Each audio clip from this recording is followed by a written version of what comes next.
ప్రజాస్వామ్యంలో ప్రజలు స్వేచ్ఛ కోరుకున్నారండి. అంటే మనం ఇండిపెండెన్స్ చూడలేదు, మనం స్వతంత్రం చూడలేదు.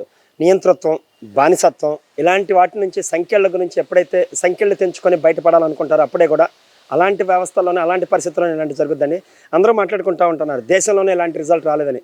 దేశంలో కదండి, ప్రపంచంలోనే ఇలాంటి విజయం ఎప్పుడు లేదనండి.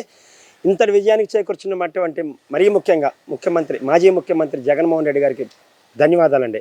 నిజంగా అతను లేకపోతే, అంత నియంతృత్వం లేకపోతే జనాల్లో ఇంత అవేర్నెస్ వచ్చేది కాదు. అంటే ప్రజలు భయభ్రాంతులకు గురైపోయారండి. ఇంకా అమ్మో జగన్మోహన్ రెడ్డి వస్తే మళ్ళీ మనం బతకలేమో, ఏంటి మన పరిస్థితి అని చెప్పేసి ఇళ్లలోకి వచ్చి కొట్టి, రాత్రి ఇళ్లలో ఉన్నప్పుడు కూడా వచ్చి తలుపులు బద్దలు కొట్టేసి, అంటే నువ్వు వ్యవస్థలు ఉంటే నువ్వు మగాడివి అనుకుంటున్నావా? అంటే ఏదైనా చేయొచ్చు అనుకుంటున్నావా? అధికారాన్ని, వ్యవస్థల్ని, పోలీసుల్ని, న్యాయ వ్యవస్థని అందరినీ అడ్డం పెట్టుకొని నువ్వు చేసిన అరాచకానికి ఈరోజు తగిన శాస్తి చెప్పారు. ఒక ఆడ కంటీరు పెడితేనే ఆ కర్మభూమి అని అంటారు. అలాంటి భూమి నిలబడదు, నాశనం అయిపోద్ది అని అంటారే. అలాంటిది నీ చెల్లెళ్ళు, కొన్ని వేల మంది, లక్షల మంది ఆడవాళ్ళు, అమరావతి ఉద్యమంలో ఉన్నటువంటి మహిళలు అందరూ ఉసురు నువ్వు కొట్టుకున్నావు. ఈరోజు నువ్వు ఒంటరివాడి అయిపోయావు. బహుశా అందరూ మాట్లాడుతూ ఉన్నారు, రేపో ఎల్లుండే జైలుకి వెళ్ళిపోతాడు జగన్మోహన్ రెడ్డి అని మాట్లాడుతూ ఉన్నాడు. అదే కనుక నిజమైతే నీకు ఇంట్లో క్యారేజీ తెచ్చడానికి కూడా నీకు ఎవడు లేడు. ఏంటి ఇంట్లో నీ క్యారేజీ తెచ్చడానికి కూడా ఎవడు లేదు. గతంలో నీ తల్లి చెల్లి వచ్చి రోడ్డు మీద కూర్చున్నారు, ఫుట్పాత్ మీద కూర్చున్నారు. ఇప్పుడు ఆ పరిస్థితి కూడా లేదు జగన్మోహన్ రెడ్డికి. నేనేమంటున్నానంటే ఇంత నియంతృత్వం, ఇంత అసాధారణమైన అసాంఘిక కార్యకలాపాలు బహుశా మనిషి అన్నాడు ఎవడు చేయడు. అంటే రాజశేఖర రెడ్డి గారు చచ్చిపోయి దేవుడయ్యాడు.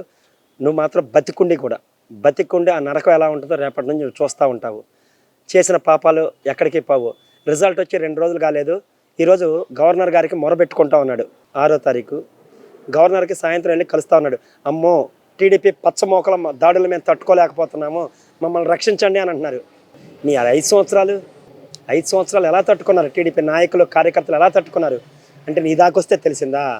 ఇప్పుడు చెప్పమని మగతనం ఇప్పుడు మాట్లాడలేకపోతున్నదే. సిగ్గుండాల. ఆడదాలను అడ్డం పెట్టుకొని, మగాళ్ళని అడ్డం పెట్టుకొని, అధికారాన్ని అడ్డం పెట్టుకొని, వ్యవస్థలను అడ్డం పెట్టుకొని చేసి ఇళ్లలోకి వచ్చి కొడతారా? మాట్లాడితే తీసుకెళ్తారా? సిఐడి కేసులు పెడతారా? సిబిఐ కేసులు పెడతారా?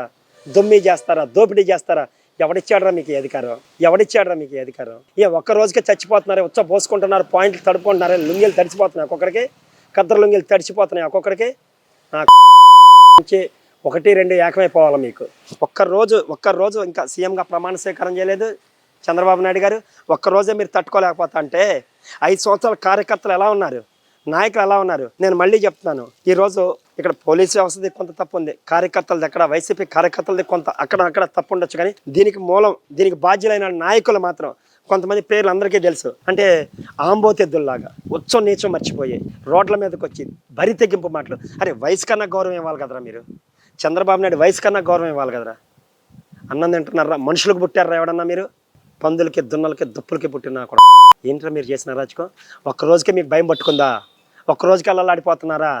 అంటే అధికారం లేకపోతే మీరు జీరో, అధికారం లేకపోతే మీరు నథింగ్. ఇంతేనా మీ బతుకులు? మాట్లాడాడు కదా మగతనం గురించి. ఇప్పుడు మాట్లాడరే మరి? సింహం సింగిల్గా వస్తే బొచ్చు వచ్చిద్దని మాట్లాడారుగా. సింగిల్గా వచ్చింది, సింగిల్గా అయిపోయిందిరా మీ బతుకులు, అయిపోయింది. రేపటి నుంచి ఎవడో చెప్పుకుంటారు మీరు. చంద్రబాబు నాయుడు గారి విలువేంటో, గౌరవం ఏంటో రాష్ట్ర ప్రజలకు తెలిసింది, దేశం చూసింది, ప్రపంచం మాట్లాడుకుందా నీ గురించి. ప్రపంచ స్థాయి ఈరోజు ఏంటనేది తెలిసింది. ఆంధ్ర రాష్ట్ర విలువేంటో ప్రపంచ స్థాయికి తెలిసింది, నువ్వేంటో తెలిసింది. చరిత్ర అంత ఈజీగా మర్చిపోతే జగన్మోహన్ రెడ్డి గుర్తుపెట్టుకుంటుంది. సార్ చంద్రబాబు నాయుడు గారు కూడా అందరూ అప్పీల్ చేసేది ఒకటేనండి, రాబోయే రోజుల్లో ప్రజలు మీకు అప్రయత్నమైన మ్యాండేట్ ఇచ్చారు, కూటమికి మ్యాండేట్ ఇచ్చారు. అరే నీ జోలికి రాకుండానే గతంలో 5 సంవత్సరాలు పరిపాలన చేశారు చంద్రబాబు నాయుడు గారు. 2014, 2019 నేను టచ్ చేశారు? అసలు నీ జోలికి వచ్చారా? అయినా సరే నువ్వు కక్ష కట్టి, అరే పవన్ కళ్యాణ్ ఏం చేశాడు రా? పవన్ కళ్యాణ్ నీ గురించి కానీ, నీ కుటుంబం గురించి కానీ ఒక్కరోజైనా మాట్లాడా? ఆయన పెళ్ళాన్ని తిడతావు అంటే సంబంధం లేని వ్యక్తుల్ని. అంటే మీకు ఏం ఆనందం రా? అది ఏ సైకో ఆనందం రా? పైనుంచి కింద దాకా అందరూ అలాగే ఉన్నారు. ఒక్కొక్కరిని కొడితే శంకరగిరి మాన్యాలకు వెళ్ళిపోయారు. ఎవడెక్కడ ఉన్నాడో తెలియదు. 2014 నుంచి 2019 వరకు చంద్రబాబు నాయుడు గారు కానీ, టీడీపీ కానీ ఎవరైనా సరే నీ జోలికి వచ్చారా? ఒక్కరన్నా ఒక మాట మాట్లాడారా? ఎందుకు గెలుక్కున్నారు మీరు? అనుభవించండి. నేను చెప్తున్నాను, కొడాలి నాని అవ్వచ్చు, రోజా అవ్వచ్చు, అంబటి రాంబాబు అవ్వచ్చు, కేతిరెడ్డి పెద్దారెడ్డి అవ్వచ్చు, లేకపోతే ఈడెవడండి ఇక్కడ పెడన జోగి రమేష్ అవ్వచ్చు, ఇంకా చాలామంది ఉన్నారు, పేర్లు అనవసరం. ఒక్కొక్కడికి అంకుశ సినిమాలో గుడ్డ లోటు తీసుకొట్టినట్టు ముందు వాళ్ళని కొట్టగలిగితేనే. సార్ నేను ఇందాక అదే చెప్పబోతా ఉన్నాను, ప్రజలు మీకు విపరీతమైన మ్యాండేట్ ఇచ్చారు, కూటమికి విపరీతమైన. అంటే వన్ సైడ్ జగన్ వేస్ట్ ఇటు చెత్త నాకు పనికి రాడని చెప్పేసి జనాలు మ్యాండేట్ ఇచ్చారు సార్. జనాలు తీర్పు జనాలు ఇచ్చారు. ఇప్పటివరకు ఆంధ్రప్రదేశ్ ప్రజలకు సిగ్గు లేదు, శరం లేదని రకరకాల వాళ్ళు మాట్లాడుకుంటా ఉన్నారు. అవన్నీ తప్పని నిదర్శనం అయింది. జగన్మోహన్ రెడ్డి నాయకుడు మళ్ళీ భవిష్యత్తులో కూడా ఎవరు రాకుండా ఒక మంచి మెసేజ్ ఇచ్చారు సార్. అది పక్కన పెడితే చంద్రబాబు నాయుడు గారికి అప్పీల్ చేసేది సార్, భవిష్యత్తులో ఆంధ్ర రాష్ట్రం బాగుండాలన్నా, పెట్టుబడులు రావాలన్నా అందరికీ ఒకటే, మీరేంటో చూపించాలా. ప్రతిపక్షం వాళ్ళకి నాయకులకి భయం అంటే ఏంటో చూపించాలా.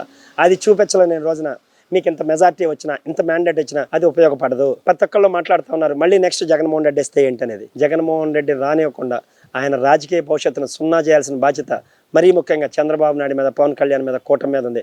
అది చేయగలిగిన రోజున ఆంధ్రప్రదేశ్ ప్రశాంతంగా బతుకుద్ది. లేకపోతే మళ్ళీ రాక్షసులు వస్తాడని చెప్పేసి భయం గొప్పెట్లో బతికినట్టు బతకాల్సి వస్తూ ఉంటుంది సార్. తాచుభావం కన్నా డేంజర్ అండి జగన్మోహన్ రెడ్డి.